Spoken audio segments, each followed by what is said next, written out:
I'm Mary Sue Polleys, and my essay is entitled Best Friends. The old gentleman had walked up the hill from the family store. He was approaching our front porch, where dozens of children were celebrating my 8th birthday, and I ran to meet him. My grandfather, with whom we had lived all my life, who I felt sure loved me most of all, was coming to join the festivities.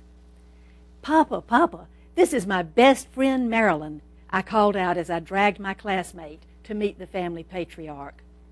He leaned over to look directly into my eyes, put his hands on my shoulders, and in a harsh tone that I had never heard, measured his words.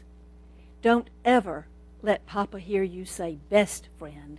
They're all your best friends." Almost 60 years have passed since that day. I still see Papa's disappointed eyes and his head shaking disapproval. I still feel the sting of reprimand from this patient man who had taught me checkers, who always had time to tell me stories, and whose pocket coins usually ended up in my piggy bank. What? No best friend? What could Papa mean? Everybody had a best friend. I grew up to understand the wisdom of Papa's words. I first felt the pain of being left out when I came to the city. Growing up in the rural South of the 1950s, we were all pretty much equal, but the city was another thing. My sisters and I took lessons in music and expression in the city. Recital time meant interacting with the city children. They talked, whispered, and laughed. I wondered if they were laughing at me. To take the college entrance exam, we had to come to the city. Walking up the marble steps of the elegant old high school, I was painfully aware of the skirt I was wearing, the skirt I had made in 4-H Club of a cotton print from my daddy's store. The city kids were stylishly dressed. I felt different, excluded. I knew what Papa would have said. He would have told me to draw a circle big enough to take them all in.